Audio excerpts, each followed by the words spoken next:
ಮುಡಿಸಿಕೊಂಡು ಸಿಂಧೂರ ಹೊತ್ತುಕೊಂಡು ನಗುತ್ತಾಳೆ.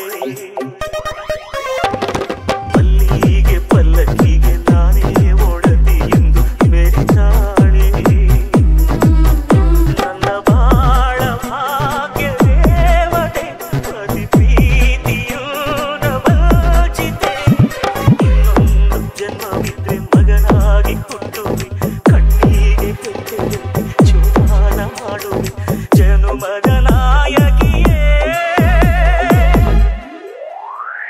ಚೈತ್ರ ಯಾತ್ರೆಗೆ ಸುಖವಾಗಿ ನೀನು ಹೋಗಿ ಬಾ, ಜೀವ ಜ್ಯೋತಿಯೇ ಜೀವ ಜ್ಯೋತಿಯೇ. ನನ್ನ ಒಂಟಿಯಾಗಿ ಬಿಟ್ಟು ಹೋದೆ ಯಾವ ರೀತಿಯೇ, ಒಂಟಿಯಾಗಿ ಬಿಟ್ಟು ಹೋದೆ ಯಾವ ರೀತಿಯೇ. ಸಪ್ತಪದಿ ಸುತ್ತುವಾಗ ಹೆತ್ತವರು ಅಕ್ಷತೆಯ ಚೆಲ್ಲುವರು. ಮುತ್ತೈದೆಯಾಗಿರೆಂದು ಮಗಳಿಗೆ ಮಾತ್ರ ಅಲ್ಲಿ ಹರಸುವರು. ಮಗನೇನು ಪಾಪ ಮಾಡಿದ ಅವನ್ಯಾವ ಶಾ